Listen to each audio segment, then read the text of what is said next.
The Forbidden Bible. Lost Secrets of the Book of Jubilees Revealed. Imagine this: a book claiming to be part of God's eternal plan, holding sacred knowledge about creation, time, and divine law. A book that was once revered but then hidden away, shunned from mainstream Christianity. This book, known as the Book of Jubilees or Little Genesis, contains mysteries that could transform how we understand the Bible. So why was it banned? Why did it become a forbidden text? For centuries, many believed the Bible told the complete story of God's relationship with humanity. Yet some ancient texts suggest pieces of the divine puzzle are missing from our standard Bibles, lost in the sands of time, or perhaps deliberately excluded. The Book of Jubilees is one of these hidden pieces, and its story is nothing short of extraordinary. The Book of Jubilees delves deeper into the familiar tales of Genesis, revealing layers of detail that turn the biblical narrative into something more mystical, more cosmic, and perhaps more controversial. What we're about to uncover is a journey that could challenge your understanding of history, shake your beliefs about sacred time, and make you question why this text was lost to most of the world. If you found this exploration thought-provoking, consider subscribing to the channel for more content on ancient mysteries and lost knowledge. Don't forget to leave a comment with your thoughts. We'd love to hear what you think about the Book of Jubilees and its secrets. 1. Why was the Book of Jubilees hidden away? The Book of Jubilees stands as one of the most controversial and intriguing texts in biblical history. Despite its detailed expansions on Genesis, its profound cosmology, and its deeply reverent depiction of divine order, it was systematically excluded from the canonical Bible.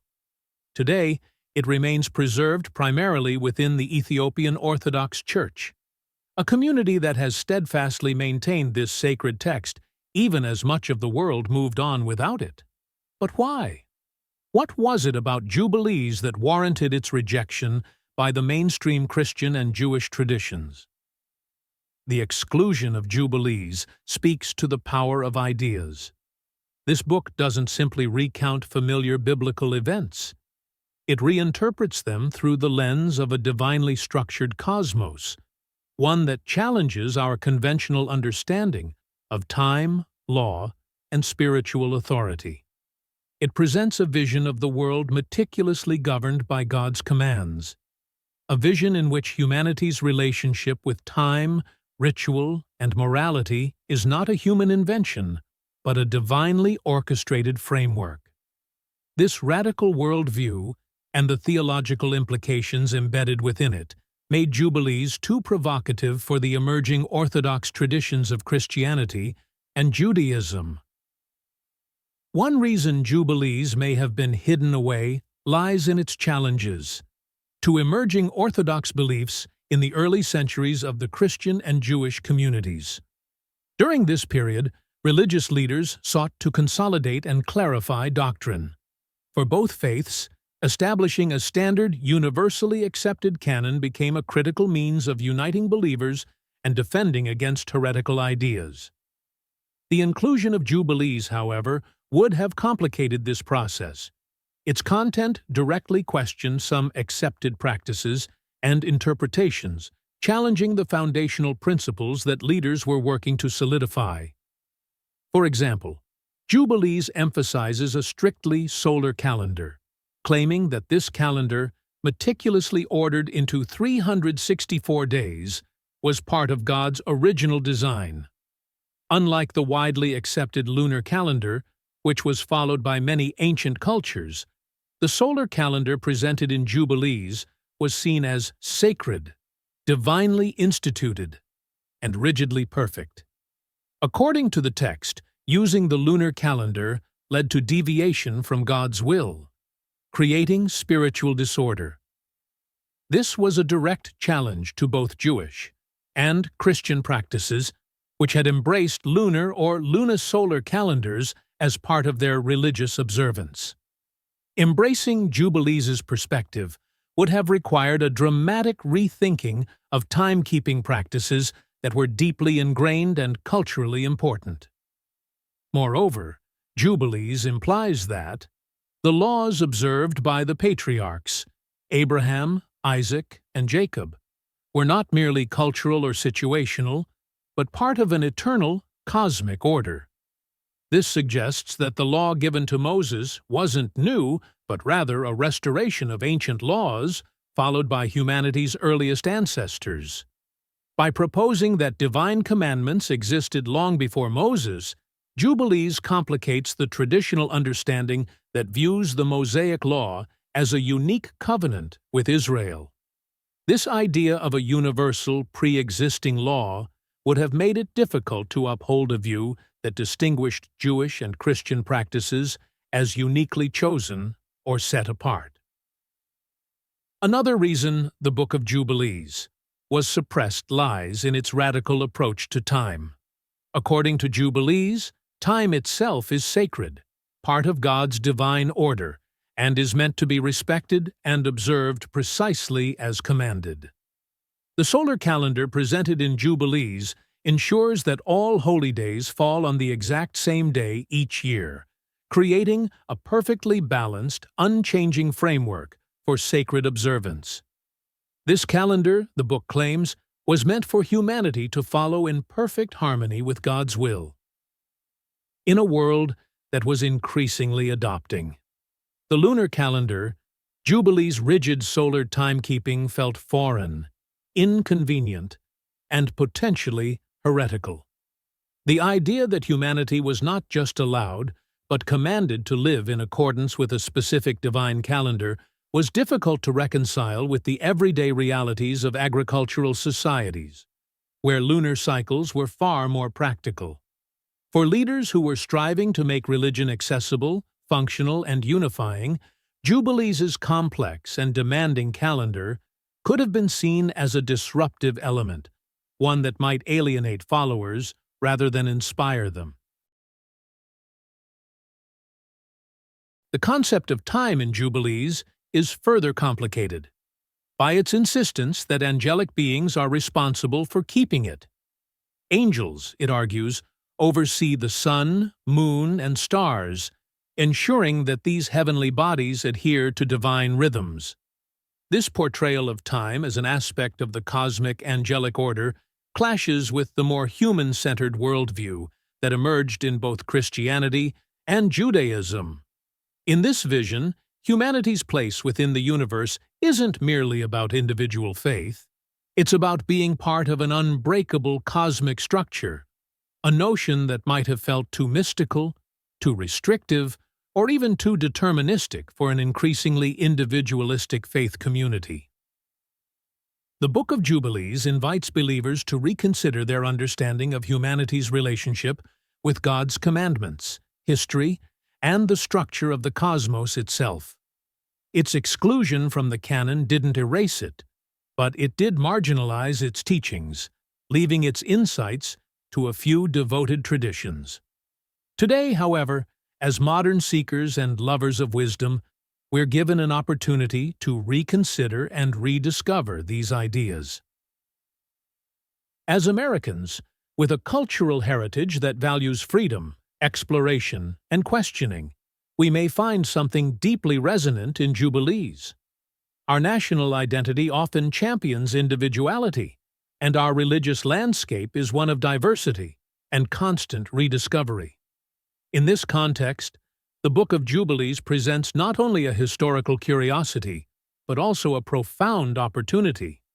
It dares us to look beyond the structures we've taken for granted, to see ourselves as part of something larger, more intricate, and more demanding than we might have ever imagined. Jubilees may be uncomfortable, even unsettling in its call to return to a divinely instituted order. But what if this discomfort, this challenge, is exactly what we need? What if there's wisdom in this ancient text that can inspire us to live in greater harmony with the divine, to observe not just a moral code, but a cosmic rhythm. The Book of Jubilees insists that human life is not accidental or aimless, but part of a vast, intentional plan. Our every action, our choices, our faith, and our observance resonate in a universe governed by divine law. This ancient wisdom, hidden away and preserved by only a few, calls out to us today. It's as if Jubilees, through its pages, whispers that we're missing something, that we've lost touch with a piece of our spiritual heritage. In the end, we're left with a question. Is the Book of Jubilees a forbidden text or a sacred message for those with ears to hear? Its exclusion from the canon might have made it obscure, but it hasn't rendered it irrelevant. In fact, Jubilees might be more relevant today than ever before. As we navigate an era marked by uncertainty, conflict, and a search for meaning, Jubilees offers us a vision of hope. It reminds us that there is an order, a plan, and a divine design that encompasses all of history and all of humanity. Perhaps the Book of Jubilees is a gift, an invitation to reawaken our spiritual curiosity. By daring to explore it, we may not only uncover forgotten knowledge, but also find a deeper sense of purpose, knowing that we, too, are part of a cosmic plan. This is forbidden knowledge, yes, but it's knowledge that could inspire us to question, to seek, and to live with greater intention, aware that we belong to something eternal and divine. So, will we, like the ancient keepers of this text, dare to preserve it, explore it, and perhaps embrace it? The choice is ours. We stand on the brink of rediscovery, invited to reclaim a vision of the universe that sees every individual, every nation, and every moment as part of God's eternal story. Will we listen to the message of the Book of Jubilees and allow it to transform our understanding of time, law, and destiny? In a world where knowledge is often power, forbidden knowledge, especially sacred knowledge, has a way of calling to those who seek. It beckons to us, just as it has beckoned to the Ethiopian Orthodox for centuries. As we open our minds and hearts to this ancient wisdom, we may find not only a glimpse of the past, but a profound hope for the future. A future where our lives align, once again, with the divine rhythm of the cosmos.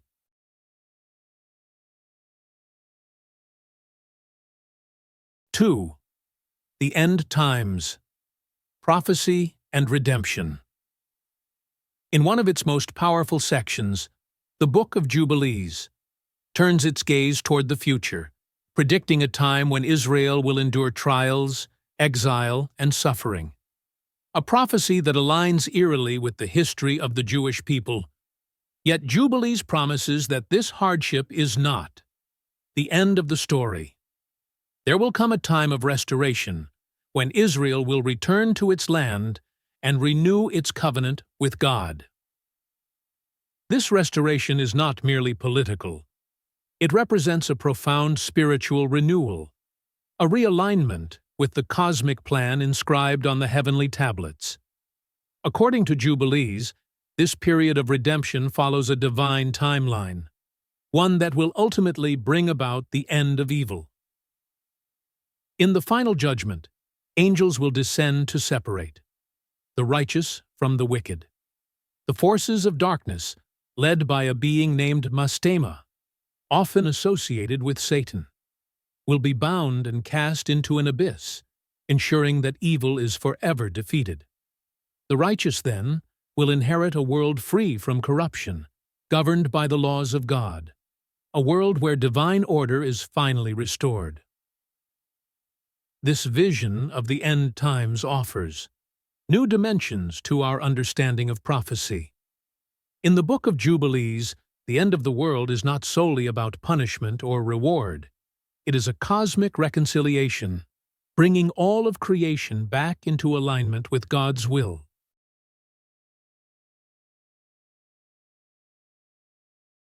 3. An ancient covenant, laws before Moses. For many, Moses is the prophet who brought God's laws to the people of Israel.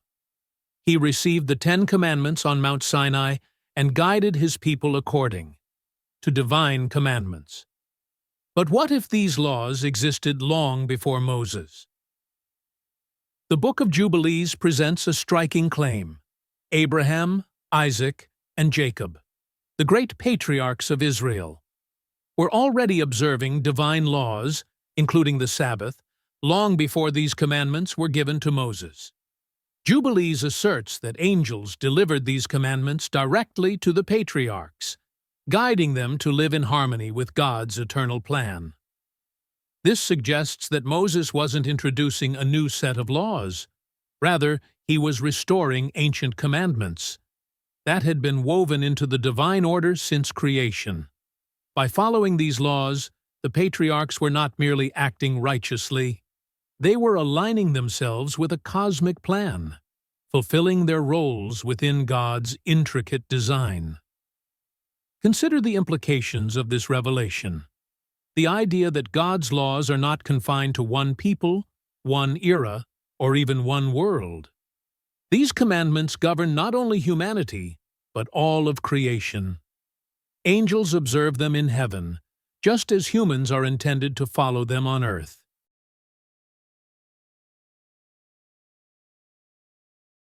4. Angels and the cosmic order.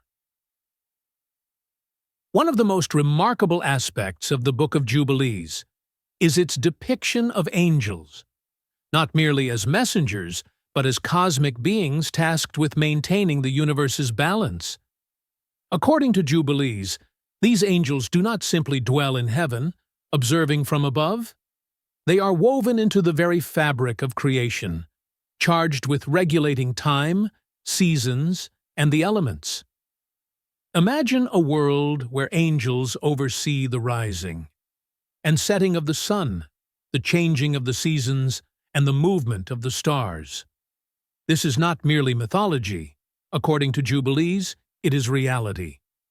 When God created the world, He also created these divine beings on the very first day, assigning them the purpose of keeping the world aligned with His will and enforcing the divine structure that sustains creation. The Book of Jubilees further reveals that pivotal events in biblical history, such as the Exodus from Egypt, were not random occurrences, but part of a preordained timeline. These moments were set according to a plan inscribed on heavenly tablets, a cosmic record that predates the world itself. This notion of a predestined plan may seem familiar, echoing themes found in other sacred texts. Yet, the Book of Jubilees deepens this concept, suggesting that all of history unfolds according to this divine timeline.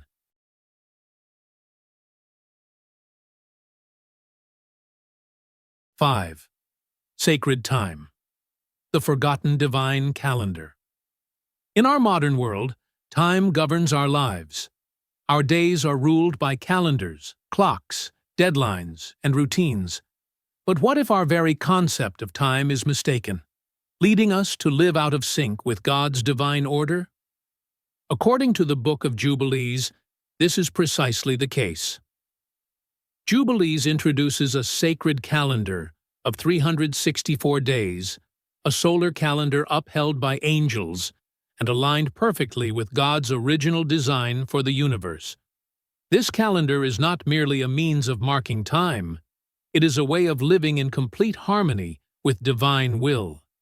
It ensures that holy days, like the Sabbath, consistently fall on the correct days, allowing humanity to remain in sync with the cycles of creation. Over time, however, much of the ancient world, including the Israelites, shifted to a lunar calendar, a move the Book of Jubilees condemns as a departure from God's intended order. This shift, Jubilees warns, led humanity away from sacred time, plunging the world into imbalance.